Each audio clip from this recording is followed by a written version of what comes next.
Friends, एक general discussion I want to understand from you. GST को भूल जाइए। आपके आपके कनेक्ट में एक नॉर्मल वर्ड मैं बोलूं, अकाउंट्स एंड रिकॉर्ड्स। अगर मैं एक ऑफिसर हूं, मैं आपकी प्रीमाइसेस में आता हूं, तो I want to check your accounts and records. तो what do you mean by accounts and records? Let forget GST. Let forget GST. I want participants to answer a very simple question. अगर मैं आपकी premises में आता हूँ, मुझे बोलता हूँ कि मुझे आपका अकाउंट्स एंड रिकॉर्ड्स चाहिए, so what will you produce in front of me? What will you produce in front of me? Bill book, okay.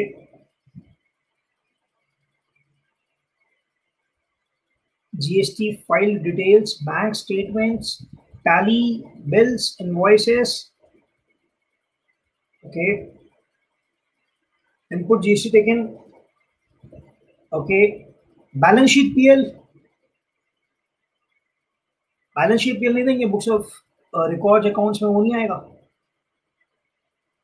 Trial balance नहीं देंगे, स्टॉक का डिटेल्स नहीं देंगे, stock details. Friends, let's think on this. I am not moving fast. देखो, आप बताओ कि आप और क्या सोचते हो आपके जनरल अकाउंट्स एंड रिकॉर्ड्स में। What you don't think that stock register is coming in the under accounts and records? You are not thinking that जो मैन्युफैक्चर करता है उसका जो भी प्रोसेस है, कितना रॉ मटेरियल्स है, कितना वो इशू किया, कितना रॉ मटेरियल्स से फिनिश बना, कितना उसका वेस्टेज हुआ। तो account of wastage is not accounts and records. Okay. So now at least one third people have started thinking on this. So now let me conclude. So guys, first and most important thing is accounts and records, और जो general terminology हम समझते हैं, tally, bank statement, purchase, वो सब different है। and accounts and records under GST बहुत ही specific है, राइट? बहुत ही स्पेसिफिक है। सो मैं आपको एक बहुत छोटी सी एग्जांपल देता हूं। आप जब अपना माल बिक्री करते हो तो you are issuing a invoice, और जीएसटीआर 1 में वो इनवॉइस जाता है। जब आप आरसीएम के अंडर में, रिवर्स शेल मैकेनिज्म में सामान खरीदते हो, तो आप सेल्फ इनवॉइस बनाते हो। You are issuing a self invoice in case you are purchasing from a unregistered buyer.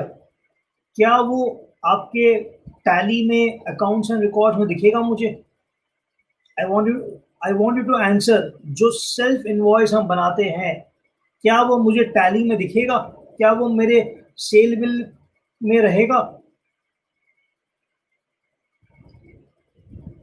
My question is clear to the participants that if I am issuing a self invoice, will form part of my tally? No.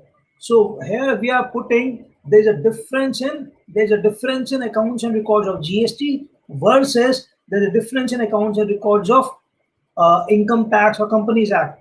Let's think further. आपने मुझे बोला कि अभिषेक, मेरी balance sheet में 3 करोड़ रुपया turnover है। सो मैंने आपकी बुक्स निकाल के देखा, टैली खोल के देखा कि हाँ, ये आपका बंगाल ब्रांच है, बंगाल पैंटालून्स ने बिहार पैंटालून्स को 1.25 करोड़ का माल जरूर बेचा है, बट वो सेट ऑफ हो गया बिकॉज वो एक ही पैन नंबर है। तो इनकम टैक्स में 3 करोड़ है, बट मेरे जीएसटी रिटर्न में 4.25 करोड़ है। So accounts and records of income tax is showing 3 crore rupees, but accounts and records of GST is showing 4.25 crore rupees. And mind it, my dear friends, both are correct. आपकी duty है कि आप इनको reconcile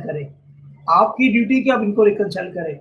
So I'm giving you very practical examples कि accounts and records of GST is very specific and different from vis-a-vis accounts and records जो हम समझते हैं या जो हम मेंटेन करते हैं, right? So let's move further.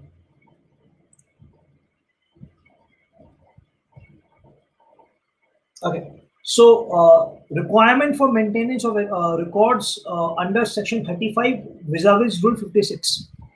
Every registered person will be required to maintain the following records at his principal place of business.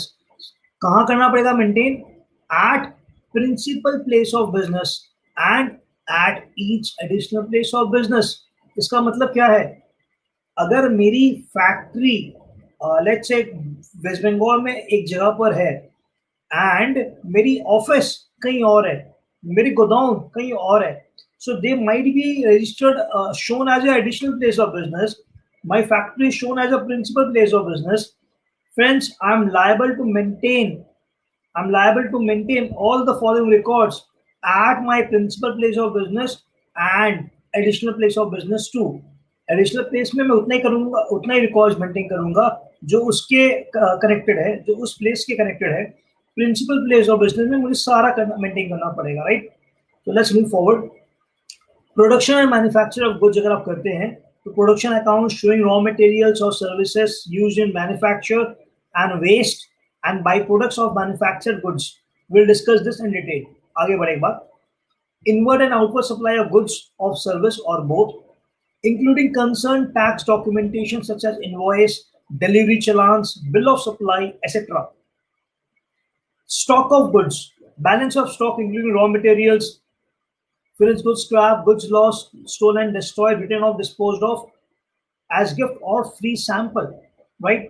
So वो आपसे सब कुछ मांग रहा है कि आपने कब, जब से परचेज किया और आपके स्टॉक में है या नहीं, right? Friends, allow me to connect you with the practical scenarios. Let's say मेरे client है, let's say मेरा client है जिसका around 1000 crores turnover है. Pantaloons is not my client. ITC Limited is not my client. Just for example, I am saying again their names. So let's say Pantaloons is a client of mine. Pantaloons ने मुझे बोला कि अभिषेक, conduct a stock verification, a stock audit across India or in all my stores. तो मुझे उनका पता है 1000 करोड़ का मोटा मोटी लेट्स से मिनिमम साइज में टर्नओवर है.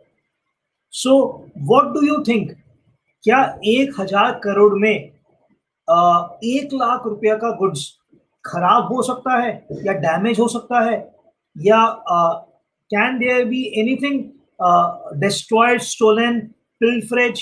इज इट पॉसिबल कि 1000 करोड़ के टर्नओवर जो कर रहा है उसका पूरे साल में 1 लाख रुपया का गुड्स डैमेज हो गया हो? Is it possible? Is it the ratio is very minimum? Yes. I've encountered in one of my case, in one of my client, that the turnover was more than 2000-3000 crores and the client was not booking any loss or any pilferage or any goods stolen or goods destroyed. वो maintain ही नहीं करता था because उसको किसी ने बोला था कि अगर आप दिखाओगे तो आपको इसके अगेंस्ट की जीएसटी रिवर्स करनी पड़ेगी. बट जब उसके यहाँ जब सर्च हुआ तो उसके और कोई ऑडिटर के स्टॉक ऑडिट रिपोर्ट निकला जो वो हर क्वार्टरली करवाता था, और हर स्टॉक ऑडिट रिपोर्ट में there would always have been stock shortage, stock difference, XYZ. So जो जीएसटी ऑफिसर है उसने उस रिपोर्ट के पैरेलल में पूरी अमाउंट को क्वांटिफाई किया, और my dear friends, financial year 1920 के मिड में 17-18 फाइनेंशियल ईयर का उन्होंने पूरा का पूरा आईटीसी रिवर्स करवाया, right? So maintaining of the stock of goods, the register, keeping the parallels की हाँ कौन सा माल आया, कब यूज हुआ, कब स्क्रैप हुआ, कब वेस्ट हुआ, कब वो स्क्रैप सेल ऑफ हो गया, या वो सारी चीज बहुत इंपॉर्टेंट है, बहुत इंपॉर्टेंट है. Let's discuss. So in the first slide what we discuss is which details to be kept: goods produced or manufactured, inward and outward supply of goods or service, stock of goods. Friends, stock of goods मतलब आपने कौन सा procure किया, starting from that. तो आपने जो procure किया आपने उसकी आईटीसी ले ली, आपने जो प्रोक्योर किया आपने उसकी आईटीसी ले ली।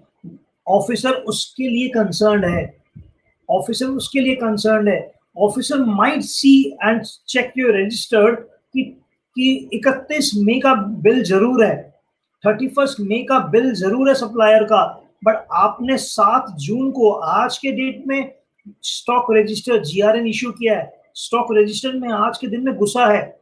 सो officer is interested to come and check that you have taken the credit in the month of May or in the month of June. अगर आपने जून में लिया है तो सेक्शन 16(2) सारे कंडीशंस फुलफिल हो रही है, नो इश्यूज। बट अगर आप 31 मई के अकॉर्डिंग मई में ले लिए हो, officer will ask you to pay interest for 1 month, right. तो आईटीसी अवेल वो चेक करेगा उस अकाउंट्स एंड रिकॉर्ड से। Output tax payable and paid, okay, output tax payable and paid में मैं अभिषेक अग्रवाल मैं बोलता हूं कि sir I am hired for doing internal audit of GST of your file, और हर महीना मैं आपको 4 तारीख को फॉलोइंग मंथ 4 तारीख तक आपके टेबल में मेरे ऑफिस से एक रिपोर्ट जाएगी।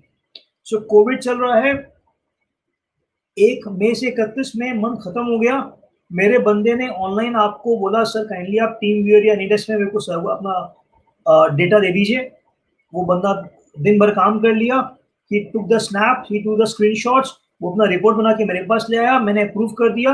4 तारीख को वो रिपोर्ट डिजिटली साइंड होके मेरे मेल आईडी से उनके पास चला गया, और मेरे सर्वर में आपके नाम पे जो क्लाइंट फोल्डर है, उस क्लाइंट फोल्डर में उस साइंड कॉपी ऑफ रिपोर्ट डाला हुआ है, उसमें रखा हुआ है। So I have send you the report on 4th of June. I have completed the assignment on 4th of June and मैं 15 जुलाई तक आपको इनवॉइस नहीं बनाया, मैं 15 जुलाई तक आपको इनवॉइस नहीं बनाया। आपने मुझे बोला कि अभिषेक थोड़ा सा कोविड-19 का चक्कर है, फंड का इश्यूज है, I will let you know when to invoice. आपने मुझे 1 अगस्त को फोन किया, अभिषेक बिल भेज दे, पेमेंट करवा देता है। मैंने 1 अगस्त को बिल भेजा, कौन से पीरियड का, for the month of May. Provision of service complete कब हुआ, 4th of June। Friends please go and refer the provision of time of supply, 30 days from the completion of service is the date in which time of supply gets triggered। तो अगर 4 जून को मेरा काम खत्म हो गया है, 30 days, I am presuming it's 3rd of July, I am liable to pay government the tax amount in the month of July। But इस केस में क्या हुआ, मैंने 1 अगस्त को बिल बनाया। तो ये जो फैक्ट्स है ये कोई भी ऑफिसर को मेरे प्रेमाइसेस में बैठ के समझ में आ सकता है। तो वो अकाउंट्स एंड रिकॉर्ड से चेक कर लेगा कि टाइम ऑफ सप्लाई डेफर हुआ है, टाइम ऑफ सप्लाई डेफर हुआ है।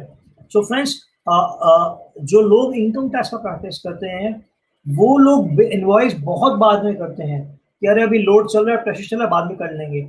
सर आपने मेरी ITR 31 जुलाई को फाइल कर दी थी, पर आज अक्टूबर हो गया, आपने बिल नहीं भेजा है, आज अक्टूबर हो गया, आपने बिल नहीं भेजा है। I would like professional chartered accountants to comment on this. क्या ये सिनेरियो होता है आपके साथ कि आप काम खत्म कर देते हो और 30 40 डेज बन जाता है, आप बिल ही नहीं बना पाते हो क्लाइंट को, राइट। सो अगर ये सिनेरियो है, so the officer might come and ask you कि boss as per time of supply you are liable to pay the tax in the previous month or 2 months earlier, और आप आज पे कर रहे हो, you are liable to pay interest, so output tax payable versus output tax paid, but it will not apply for unregistered। why not? आज आप एक अनरजिस्टर्ड पार्टी को सप्लाई ऑफ सर्विस कर रहे हो, या फिर आप एक रजिस्टर्ड पार्टी को सप्लाई ऑफ सर्विस कर रहे हो, how does it matters? The provision is on you. The provision of GST is, if it is unregistered, if you are not registered under GST, no doubt, तब तो आपको आप touch ही नहीं कर रहे, आप no one is touching you. So friends, true and correct records are important. True and correct. So that is really important because I said कि मैंने इनवॉइस बनाया 1 अगस्त को और मैंने 4 जून को सर्विस कंप्लीट किया. बट अगर मैं कहीं ये शो कर दूं कि नहीं नहीं 1 अगस्त को ही सर्विस कंप्लीट हुआ था, राइट, अगर मैं डेट चेंज कर दिया उस रिपोर्ट में for the purpose of my server, so it is pertaining कि the service got completed on 1st August and I have invoiced on 1st August. So that is not true and correct record. True and correct record is one of the essential criteria. So what I am trying to explain is कि अपने कल तक जो पढ़ रहे थे वो theoretical चीज था. आज अपने प्रैक्टिकली मल्टीप्लिकेशन करेंगे कि कौन सा चीज कहां से ऑफिसर पकड़ सकता है, right. Let's move forward. Okay. Details to be kept by the manufacturer. Monthly production accounts showing quantitative details of raw materials. Raw materials का piece by piece, quantity by quantity मेरे को चाहिए हिसाब. Quantitative details of the manufactured goods. मेरे को आप 10 lakh raw material ले रहे हो, कोई बात नहीं. उससे 6 लाख फिनिश गुड्स बन रहा है, कोई बात नहीं. मुझे हिसाब चाहिए क्वांटिटी वाइज एंड वेस्ट का भी मुझे हिसाब चाहिए एंड बाई प्रोडक्ट्स जो बन रहा है उसका भी हिसाब चाहिए, right. Because invoice can be raised on the date of receipt. No ma'am. Invoice section 31. Invoice section 31, if you're dealing in goods before or at the time of removal of goods, if you're dealing in service, that time of the invoice has to be made within 30 days from the completion of the service. So coming to again details to be kept by the manufacturer. Quantitative details of the manufactured goods, including waste, including byproducts, everything. Services used by the manufacturer. आज एक manufacturer है, वो क्या service use कर रहा है उसको वो भी अकाउंट मेंटेन करना है. And quantity details of the goods so manufacture. Friends please understand, आपको क्या नहीं लग रहा कि ये क्या मांग रहा है? Are you getting the hint? ये खाली और खाली इनपुट टैक्स क्रेडिट के पीछे पड़ा हुआ है. This accounts and records chapter, if you see my version is, उनको आईटीसी को ट्रैक करना प्रैक्टिकली, इसीलिए उन्होंने चैप्टर बना दिया अकाउंट्स एंड रिकॉर्ड्स.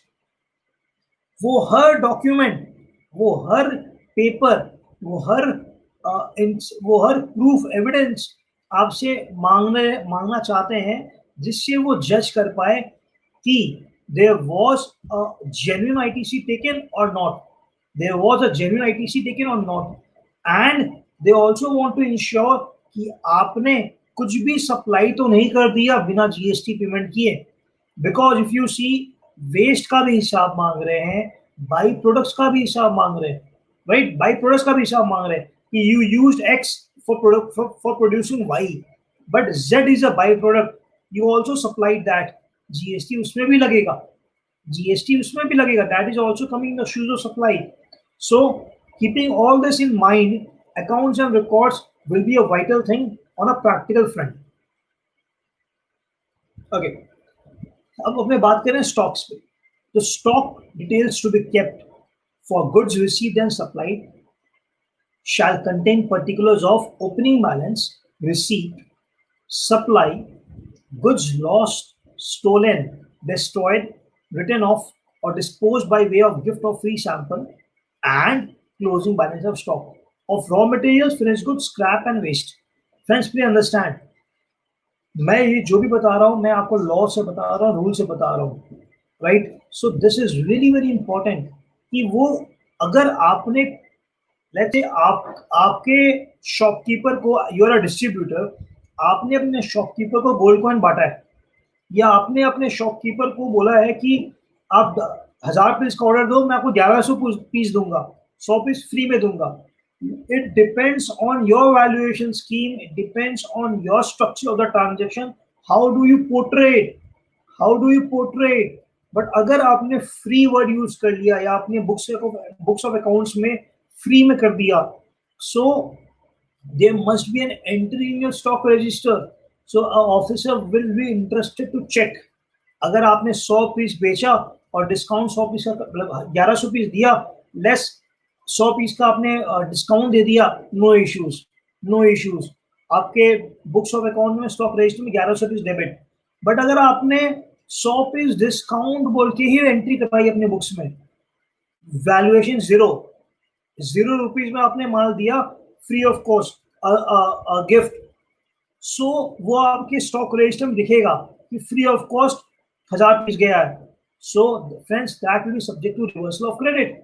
सो जो अपने बात कर रहे हैं प्रैक्टिकली क्या वही है या नहीं, ये हमें इस यहां से स्टॉक रजिस्टर से दिख जाएगा, राइट? ओके, सो अब बात करते हैं requirements again of input tax credit avail, ITC हमने कितना लिया, और output tax payable and paid along with register of tax invoice, credit notes, debit notes, delivery challan issued or received, separate account of advances received, paid and adjustment made thereto।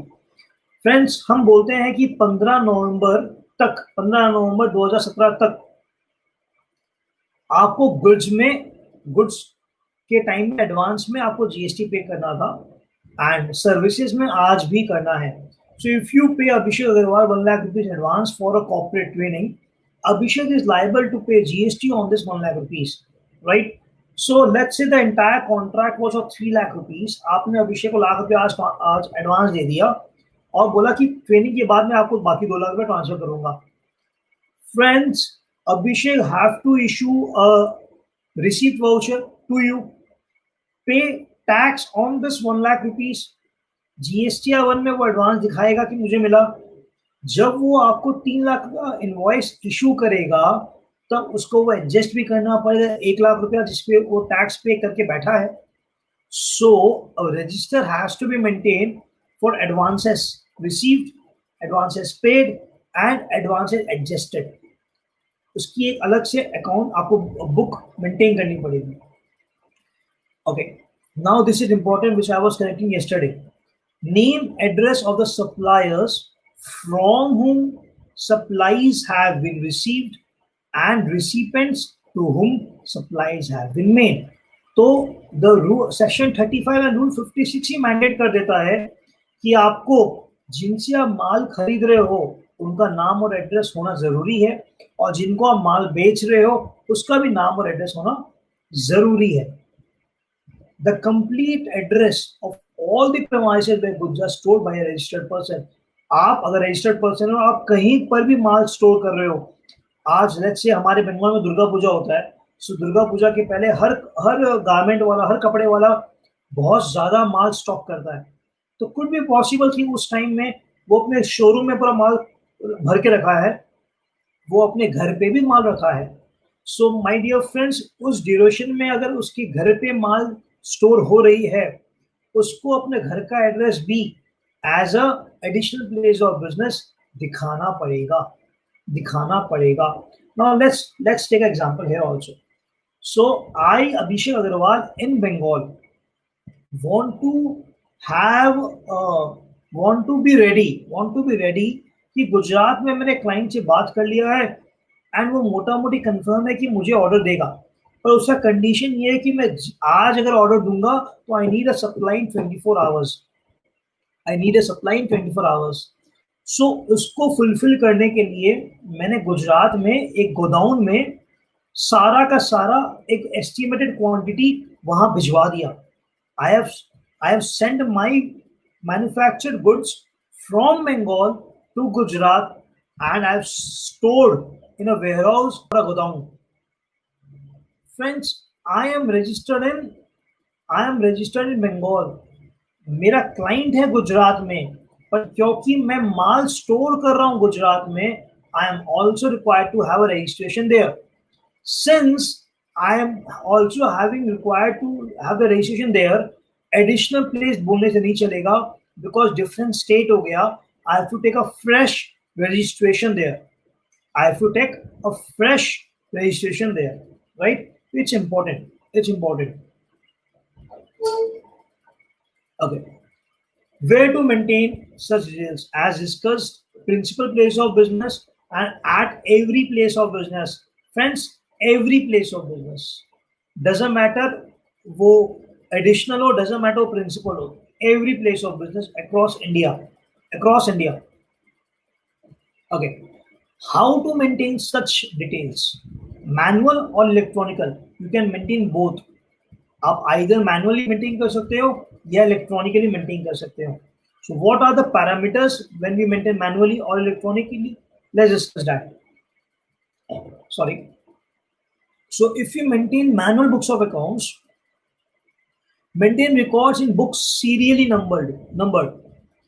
Entry in registers, accounts and documents shall not be erased. अगर आप लिख रहे हो फिर काट रहे हो या हटा रहे हो वो नहीं चलेगा. Effective or overwritten definitely. All incorrect entries should be very important, should be scored out under attestation, and thereafter the correct entries should be recorded if those are not a clerical nature. So अगर आप manual में account maintain कर रहे हो और आप कोई चीज काट रहे हो और करेक्ट चीज लिख रहे हो, तो फ्रेंड्स आपको उसको स्कोर आउट करके अटेस्ट करानी पड़ेगी कि हाँ ये मेरे नजर पे हुआ है. I am responsible for what I am doing. वो और कोई आके नहीं कर दिया, वो मैं ही कर रहा हूँ, right? So that is important. Okay, electronically maintain करेंगे आप तो log of entry, every entry edited or deleted shall be maintained. Records so maintained shall be authenticated by means of digital signature. So इसका मतलब है कि हर चीज digital signature करके आपको देना पड़ेगा, and log of every entry edited or deleted shall be maintained. Friends, I would like to give you all a takeaway today, जो हमें बहुत ही logical लगता है. I will share that, right? So, can anyone share that I am facing this? Are any of you also facing this? मेरे client ने मुझे data दिया, मेरे क्लाइंट ने मुझे मई 2020 का डेटा, टैली का डेटा, व्हाट्सएप टैली का डेटा ओवर अ मेल मेरे टीम के संग शेयर कर दिया. मेरे टीम ने उस डेटा पे पूरा काम कर लिया, मेरे से अप्रूवल ले लिया और क्लाइंट को बोल दिया सर इतना रुपया का पेमेंट करना है. क्लाइंट ने पेमेंट कर दिया, हमने रिटर्न लगवा दिया. अब जब जून का डेटा आएगा हमारे पास तो हम देखते हैं कि मई का डेटा में कुछ चेंजेस आ गया. ऐसा क्या होता है कि जो प्रीवियस डेटा जिसका रिटर्न हम लगा दिए हैं, क्लाइंट वो डेटा चेंज कर देता है. मतलब I am facing this for last almost 3 years, right? मैं तो ऑलमोस्ट हर क्लाइंट्स के संग फेस कर चुका हूँ. मुझे हर 3 महीना या हर 6 महीना में उनको एक रिकंसिलेशन बना के देना पड़ता है कि सर आपकी बुक्स में 100 रुपया है, आपके 3B में 80 रुपया गया है. जब मैं ये बोलता हूँ तो क्लाइंट मेरे ऊपर चढ़ जाता है कि अरे भाई मेरे बुक्स में 100 रुपया आपने 80 रुपया क्यों जमा कर दिया. फिर उनको समझाना पड़ता है कि नहीं सर आपकी गलती है, आपने मुझे डेटा देने के बाद चेंज किया. फिर वो लड़ता है कि नहीं नहीं नहीं नहीं मैंने डेटा चेंज नहीं किया होगा, आई एम श्योर आपने गलती किया होगा, right? So what is the mechanism? Let's discuss this here only. What is the mechanism to stop this? What is the mechanism to stop this or control this rather? How are we controlling this? Are we continuously going कि भैया मार्च 2020 का return भरने के पहले क्या हम वापस 11 महीने का पूरा रिकंसाइल करें बैठ के? If required, we will do definitely. But what is a thought process कि क्लाइंट ऐसा करता रहेगा और हम we are the one जो हम करेंगे. I keep data as record which I corrected. Ma'am, how does that solve the purpose? At the end of the financial year आपके पास 12 टैली का डेटा है जो टुकड़ों में बटा हुआ है. Confirm with client. What confirm with the client? You have meld the client on 20 जून की बॉस देखो ये डेटा रिटर्न लगा रहा है मई का, ओके, बट वो अकाउंटेंट चेंज हो गया, मैडम मैं क्या करूं, अकाउंटेंट चेंज हो गया, I don't know what he did. And Tally में ऑप्शन है to stop back data entry. I got the partial solution. Yes, you should log the data. You should log the data कि sir हमको data दे दियो, data log करो.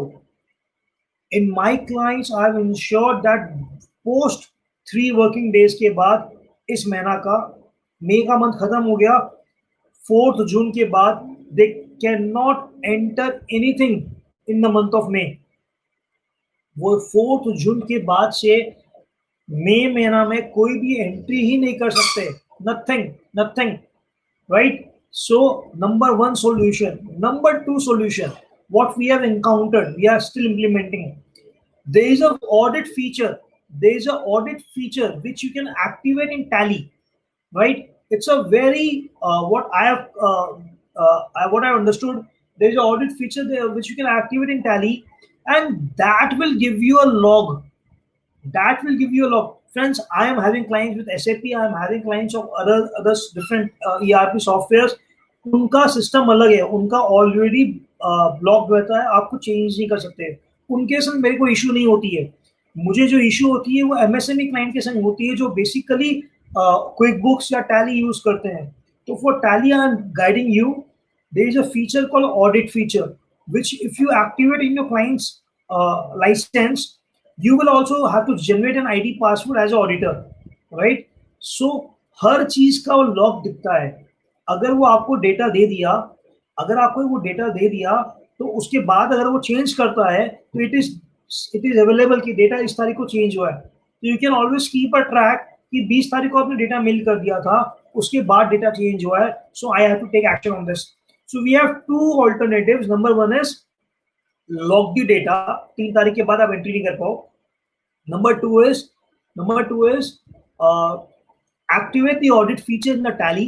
And number three, which always work. If this two don't work, number three always work. We will discuss at the end of the session.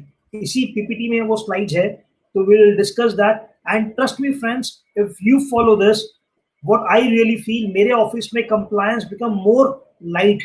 I am sure आपके office में ये effect होगा. Right? I will share that. आगे बढ़ते हैं एक बार.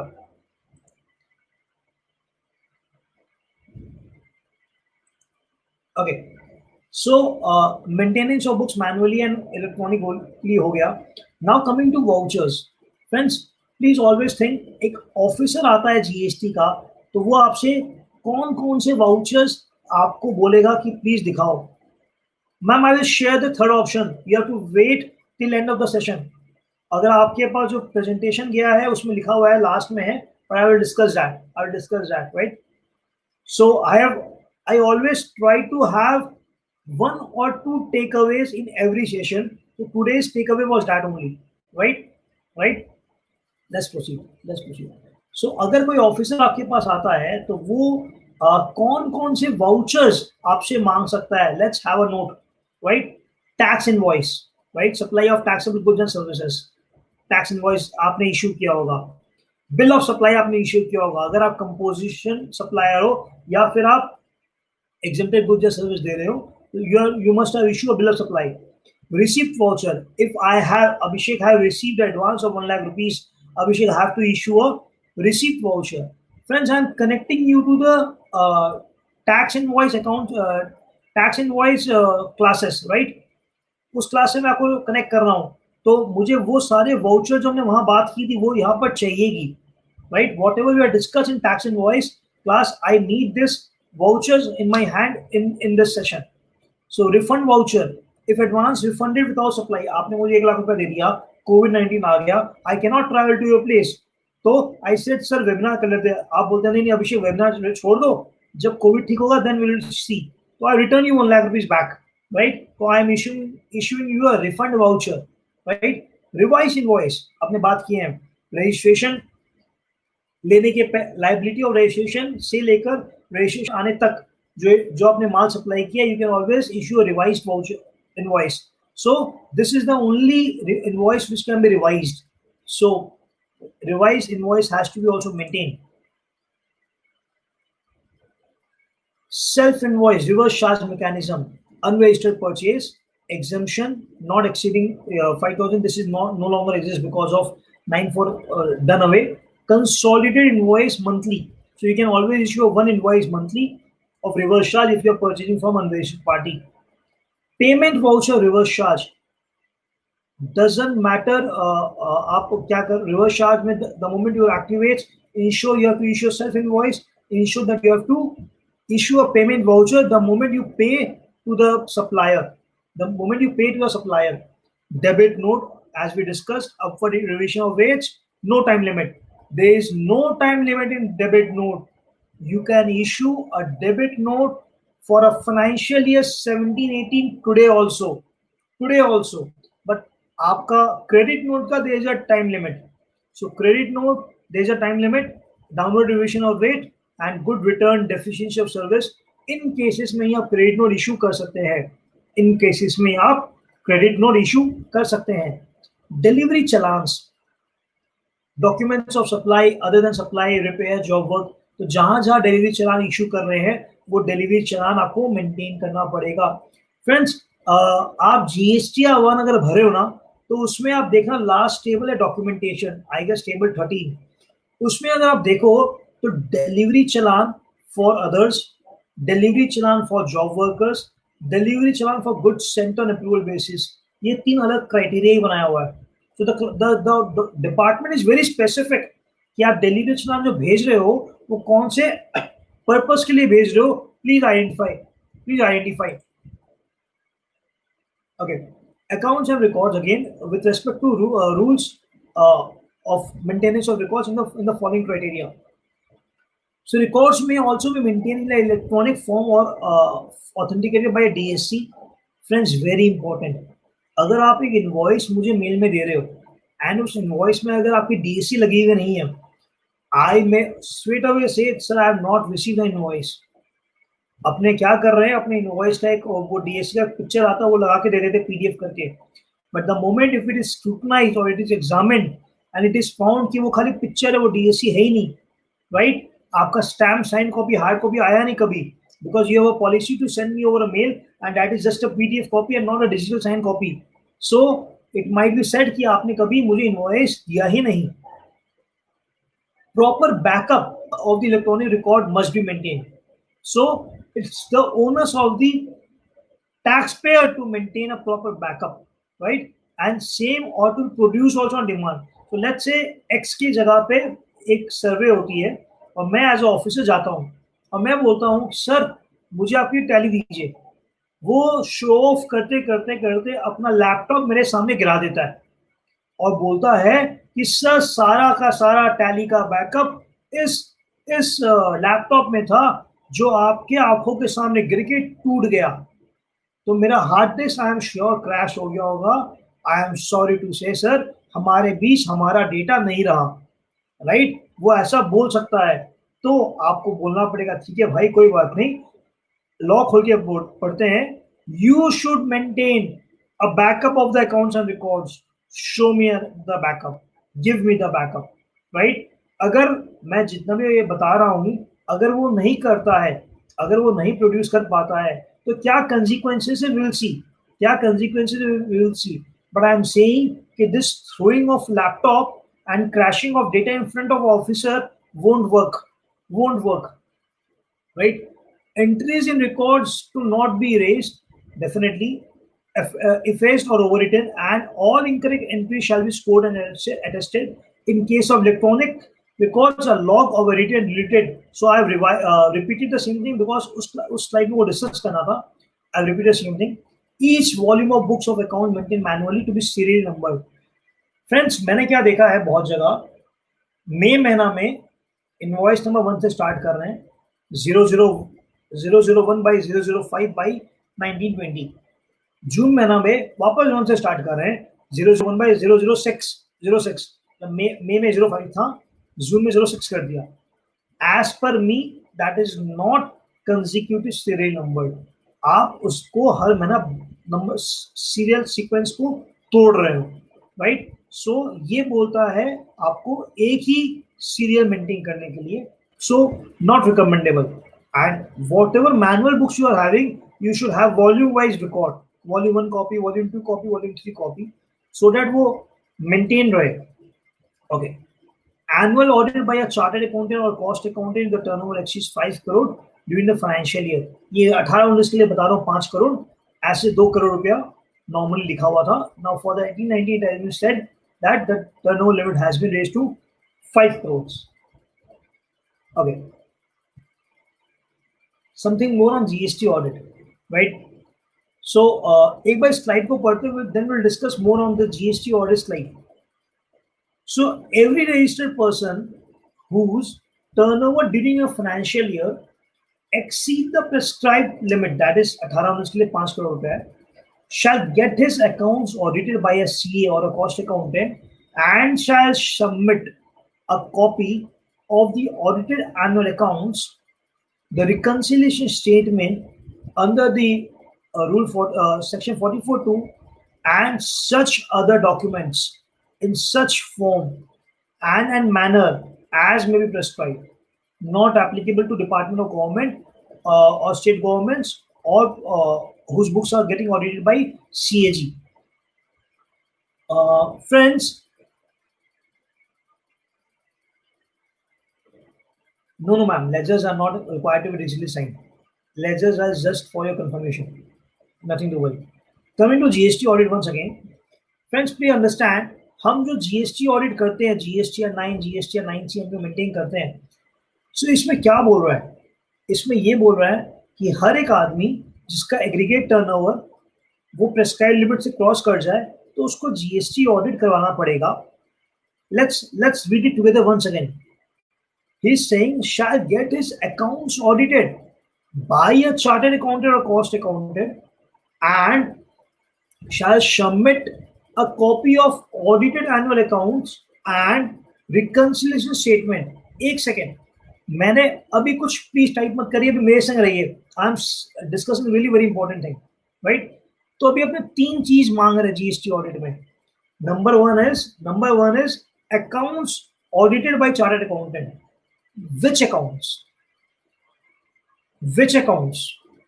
Number 2, shall submit a copy of audited annual accounts. Does accounts mentioned in second line and audited annual accounts mentioned in third line are the same thing? Comma, the reconciliation statement. So उनको 3 चीज चाहिए. Accounts audited by a chartered accountant, audited annual accounts. So what is now annual accounts? And a reconciliation statement. Friends, what I want to highlight is GST audit के बारे में section 35 जो मैं discuss कर रहे हैं उसके बारे में बताया गया है. सेक्शन 44(2) के बारे में जिक्र किया गया है. रूल 80 सब रूल 3 के बारे में जिक्र किया गया है. और if you read the definition of audit in section 2, I guess 213, उसमें बताया गया examine all accounts and records and returns, input tax credit availed, output tax liability given, वो एग्जामिन करना है. वो जो ऑडिट के बारे में बताया गया है, that audit also includes departmental audit, that audit also includes special audit, and that audit also includes this GST audit. So जो हम GST ऑडिट कर रहे हैं, GST 9C भर रहे हैं, उसकी बहुत पुख्ता चीज लॉ में नहीं है, राइट? बहुत पुख्ता चीज लॉ में नहीं है. इनफैक्ट एक्ट में नहीं है, रूल में नहीं है. रूल के तहत जो फॉर्म आई है वो फॉर्म GST 9C और 9 आई है, जिसके इंस्ट्रक्शंस में सब कुछ लिखा हुआ है और हम उसको फॉलो कर रहे हैं. सो एक्ट नहीं अवेलेबल, रूल नहीं अवेलेबल, फॉर्म नहीं अवेलेबल. फॉर्म में जो इंस्ट्रक्शन है उसमें डिटेल में बताया गया है कि जीएसटी ऑडिट में मुझे चार्टर्ड अकाउंटेंट को क्या सर्टिफाई करना है. So a person who is liable to get his accounts, who is liable to conduct the GST audit. आपको GST audit करवाना था आपके बुक्स का और आप नहीं करवाते हो तो वो भी आपके ही अकाउंट में फ्लॉ है and you are liable to bear all the consequences, right? Okay, we'll discuss in the offense and penalty slide आज कि अगर आप नहीं मेंटेन करते तो क्या होगा. Okay, now let's talk about owner or operator of a warehouse, godown and transporters. इनको क्या करना पड़ेगा? अच्छा, someone is typing, let's wait. Okay. Companies are sending invoices and it's written there in the footer, this is completed general invoice and does not require signature. उसमें ma'am DSC affixed है तो ठीक है, otherwise ask for a digital signature invoice.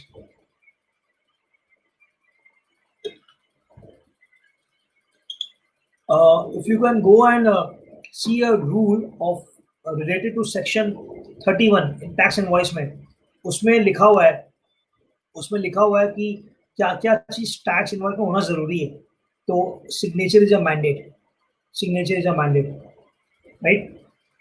सो आगे बढ़ते हैं. Ware house, अगर मेरे यहाँ पर आप माल स्टोर कर रहे हो, I am owner of a godown, I am owner of a warehouse, और आई एम अ ट्रांसपोर्टर, तो what accounts and records I have to maintain, right. Friends, this is really important. Just before jumping into it, just think of a scenario कि आपका client माल मंगवा रहा है, और मैं कोलकाता में बैठा हुआ हूँ, आपका क्लाइंट माल मंगवा रहा है बिहार से. मैं माल मंगवा रहा हूँ बिहार से, कोलकाता में घुसा और मैंने उसको बोला कि भाई मेरा घर में तो ऑलरेडी माल भरा हुआ है, 1 महीना बाद खाली होगा, आप एक काम करो, अपने ही गोदाम में रख लो, मैं आपसे मंगवा लूंगा. वो देखता है कि रेगुलर कस्टमर है, हाँ कोई बात नहीं, मैं रख लेता हूँ. इस 1 महीना के दौरान उनके यहाँ पर जीएसटी डिपार्टमेंट से कुछ सज्जन लोग घुस गए और उनको बोले कि हमें सब बताओ. वो बोला कि देखिए ये मेरा सामान नहीं, अभिषेक जी का सामान है. तो वो बोला इसका प्रूफ बताओ. मतलब प्रूफ क्या, मैंने माल लाया, वो लिए नहीं, मैंने अपने यहाँ रख लिया. देखिए उनका ये मेल आया हुआ मेरे पास. मतलब मैं ये सब नहीं मानूंगा. क्या ये अभिषेक जी का एडिशनल प्लेस ऑफ बिजनेस है? नहीं है. तो now that will be issue. तो let's think of a scenario कि प्रैक्टिकली अपने कैसे इसको हैंडल कर पाएंगे. So, every owner or operator or of warehouse godown, whether registered or not, have to maintain the following records. What? Consigner and consignee details. Period for which goods are stored in warehouse. कितना दिन हमने माल store किया. Particulars of dispatch, movement, receipt and disposal of goods. Stored stock should be identifiable item wise and owner wise. Very important. मेरे गोदाम में 10 customers का माल saved है. मेरे गोदाम में 10 कस्टमर का माल स्टोर्ड है. आप एक कस्टमर का रेड मारे, वो कस्टमर खुद बोला कि अभिषेक जी का गोदाम में बाद बाकी माल है.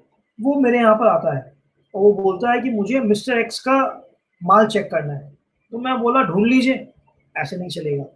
I have to let him know कि देखिए मिस्टर एक्स का ये सेट ऑफ गुड्स उनका है. तो I should maintain a set of account owner wise record and item wise record कि मैं ऑफिसर को समझा पाऊँ, right? Owner or operator of the warehouse and transporter, if not registered, to submit the details regarding his business in GST ENR 01. So एक form है ENR 01 जिससे एक unique number generate होती है. ये मैंडेटरी है जो भी ट्रांसपोर्टर या वेयर हाउस है, और वो अगर जीएसटी में रजिस्टर नहीं है तो. There is another form called ENR 02. We will discuss that when we discuss e way bill. That is also very important. So every transporter to maintain record of goods transported, delivered and stored in transit along with details and GST of the registered consignor and consignee for each of his branches, right? इसमें एक या दो point और है शायद. Yes. सो operator, ये एक repetition है कि ऑपरेटर और the owner of warehouse, godown, any other place used for storage of goods, and every transporter, whether registered or not, shall maintain records of consignee and other relevant details of documents. Common warehouse, the owner of the operator at the godown shall store goods in such manner that they may be identified item wise and owner wise, and shall facilitate any physical verification or inspection by the proper officer on demand. लेकिन गोदाम on rent, मैं transporter हूँ, मैं गोदाम rent पे लिया हूँ. सो गोदाम वाला को कुछ नहीं पता, उसने रेंट लिया और मुझे चाबी दे दी. सब कुछ ट्रांसपोर्टर को मेंटेन करना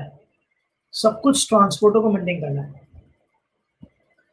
details to be kept by work contractor. So अगर अपने वो चले टीटी इलेक्ट्रिकल्स के एग्जांपल में, मैं राजस्थान में बैठा हुआ हूँ, आप कर्नाटका में श्री सीमेंट्स हो, आपने मुझे वर्क कॉन्ट्रैक्ट का ऑर्डर दिया, तो मैं आपकी प्रीमाइसेस में आके इमूवेबल प्रॉपर्टी में काम कर रहा हूँ. सो मुझे क्या क्या मेंटेन करना है.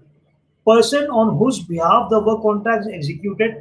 मैं आपके behalf में काम, अच्छा अब क्या होगा कि मैं राजस्थान से खुद नहीं आया, मैंने कर्नाटका में एक सब कॉन्ट्रैक्टर को कॉन्ट्रैक्ट डेलीगेट कर दिया. सो उसको क्या मेंटेन करना पड़ेगा कि वो अभिषेक जो राजस्थान में बैठा हुआ है उसके बिहाफ में काम कर रहा है. Payment received in respect of each work contract. Why can anybody guide me why this point is important in accounts and records? Payment received in respect of each work contract.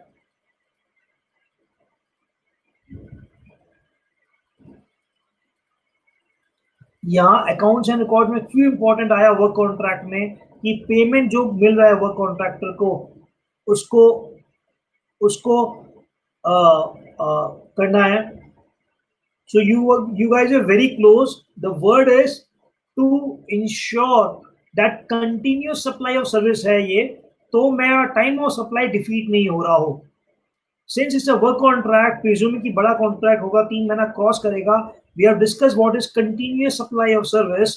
तो अगर continuous supply of service है तो time of supply will be जो agreement में बताया हुआ है कि let's say payment made on a regular installments. So वो पेमेंट के टाइम मेरा time of supply is not getting defeated and appropriate tax on at appropriate time is paid to the government. Friends, you have to multiply like this.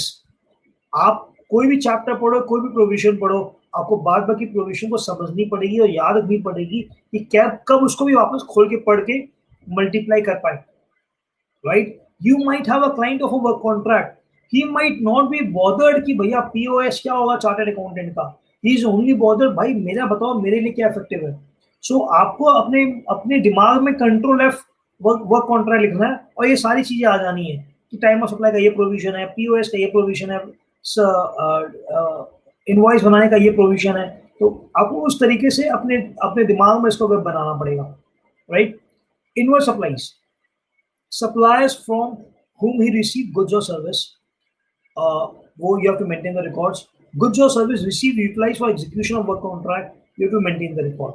Right, because वो credit लेगा तो that will be again reconciled by this. Okay, particular of authorization, ये अपने बात करें agent का, ये अपने बात करें एजेंट का. So particulars of authorization received by from each principal. Friends, if you can see, I have bold the word authorization, right? So we'll discuss particulars including description, value, and quantity of goods or services received or supplied on behalf of every principal. Details of accounts furnished to every principal, tax paid on receipts on or on supply of goods or services affected on behalf of every principal, a carrier or clearing agent or forwarding agent for delivery of dispatch of goods on behalf of principal. So ultimately जो pure agent है उसको हर चीज maintain करना है, वो अपने agent की behalf में क्या कर रहा है क्या नहीं कर रहा है. Friends, if you see, I bolded the first line, authorization. I am hereby presenting again the rule 33, that is pure agent. इसमें first point ही है, the supplier act as a pure agent of the recipient of the supply when he makes the payment to a third party on authorization. On authorization. Friends, जो मैंने आपको बहुत पहले एक case law discuss किया था कि इलेक्ट्रिसिटी पे जीएसटी लगेगा या नहीं लगेगा, तो हमने डिसाइड किया था इलेक्ट्रिसिटी पे जीएसटी लगेगा because it is just a merely reimbursement, not a reimbursement but it's a expenses liable to be paid by the supplier but paid by the recipient. So friends, understand, वो उस case law में इस authorisation पे बहुत focus किया गया है कि I cannot stand and say no, Mr. X have already declared me as a pure agent. I am playing the role of a pure agent for Mr. X. An officer will always ask for a relevant authorization. Where is the authorization document that principal have authorized you as his pure agent? Very important, man. Very important, right? Okay, if I am a service provider, what else I have to maintain? I have to maintain quantity details of goods used and details of input service utilized. Say for example, I am a service provider of I am providing computer services, computer repairing services. So you hired me as an AMC, annual maintenance contract. आपने बोला अभिषेक मेरे office में 60 desktop है, इसमें कुछ भी खराब होता है, यू कम एंड रिप्लेस और repair what ever it is in your on your head, मेरे को टेंशन नहीं चाहिए. मैं बोला ठीक है सर, पर डेस्कटॉप 5,000 रुपया. बोला ठीक है, बिल बना दो, पैसा ले जाओ. अब आपके 60 डेस्कटॉप में 20 डेस्कटॉप में I have to replace a mouse. So आप मेरे को उसका पैसा अलग से नहीं दोगे, but I have to purchase mouse from market and I have to give replace it to you, क्योंकि खराब हो गया and I am in obligation to replace it. So goods consumed, I have consumed that mouse to provide your service.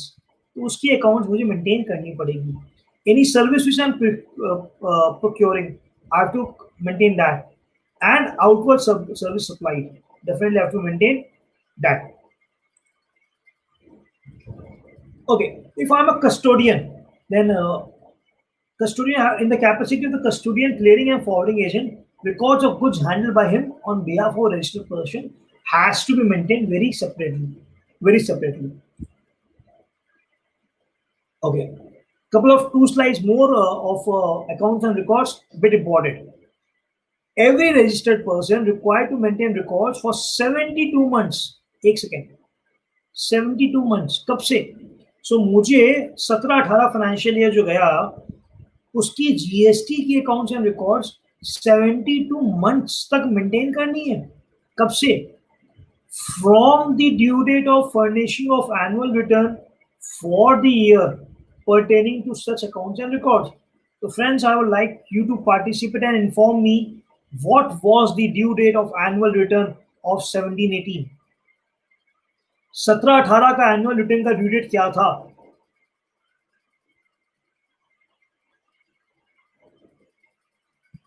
So rightly said 31st Jan, that extended to 7th of February. So 72 months from 7th of February 2020, 6 साल, 7 फरवरी 2026 तक.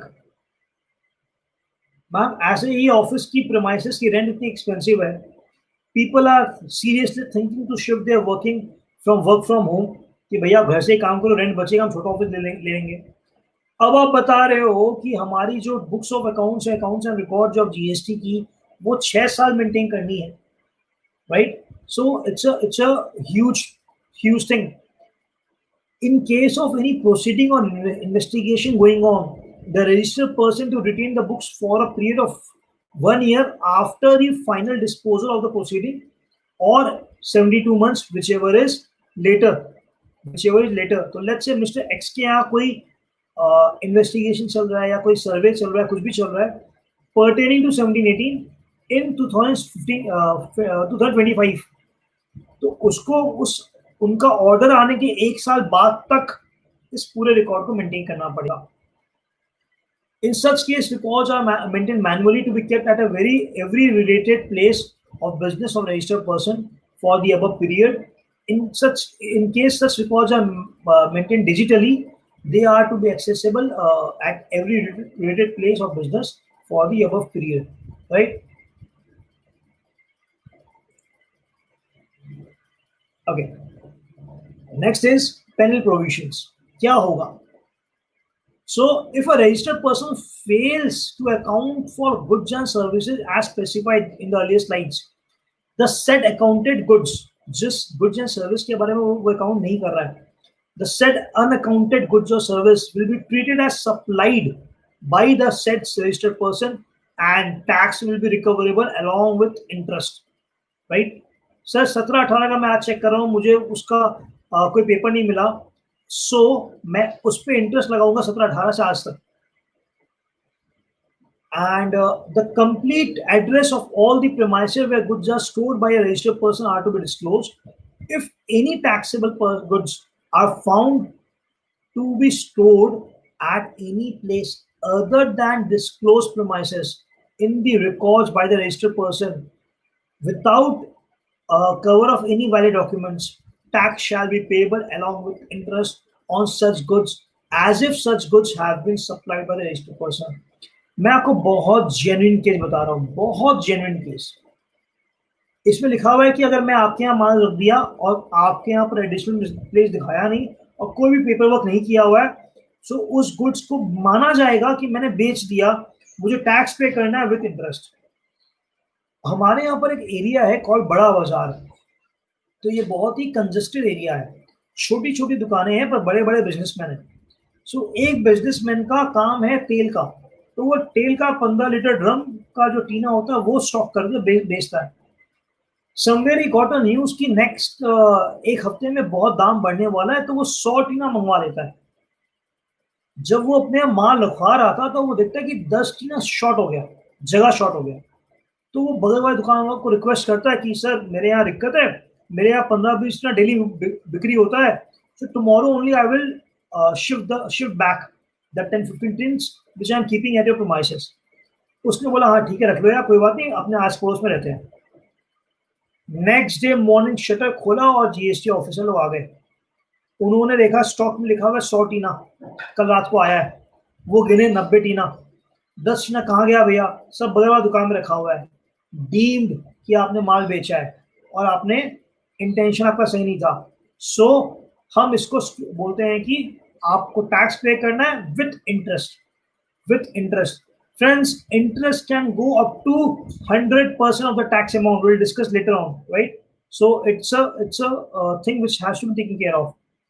So okay, okay. We will take a couple of queries here, then we'll take a break. So rule 56(6) is strictly followed by the officers at my place, and they charge tax in such cases as owners did not show the same additional place on the GST portal. Yes, yes, ma'am. They follow it very religiously. In fact, at my place, and there a registered person having its registered place at third floor of building. However, to accommodate more stocks, he kept extra stock at the roof, which is not conveyed to GST authority. Sir, I will share again of one of my experience. ये भी उस बड़ा बाजार area का ही बता रहा हूँ मैं आपको। सो फर्स्ट फ्लोर में एक क्लाइंट की प्रीमाइसेस थी, तो इनकी क्या होती है, छोटी छोटी गद्दी होती है। तो इसमें सिस्टम क्या है, जो लैंडलॉर्ड है वो टेबल स्पेस को गद्दी बोल देते हैं और अलग अलग जन को रेंट पे देके रखे हैं। जो पुराना चलते आ रहा है 40 साल से, दादाजी पापा उसके बेटे तीनों जनरेशन वहीं पे बैठे हुए हैं। सो बिजनेस एक्सपैंड हो रहा है, तो बगल वाला गद्दी मैं ही भाड़ा पे ले लिया, नेक्स्ट वाला गद्दी भी मैं भाड़ा पे ले लिया। So a person registered in one of the table space, कुछ नहीं है सर, 164 164 by 1 164 by 2, सिर्फ बाई 1 बाई 2। इस पे भी उनको नॉन कंप्लायंस का चिट्ठी आया है, एंड दे हैव टू पे द 10,000 सीजीएसटी 10,000 एसजीएसटी पेनल्टी, कि उन्होंने एडिशनल प्लेस डिस्क्लोज नहीं किया। सो अगर आपका थर्ड फ्लोर एंड रूफ है, my humble request, please do the necessary steps. Disclose it that you're having an additional place. You're having additional place, right? So again, it's a strict reading of law. Again, it's a strict reading of law which we have to follow.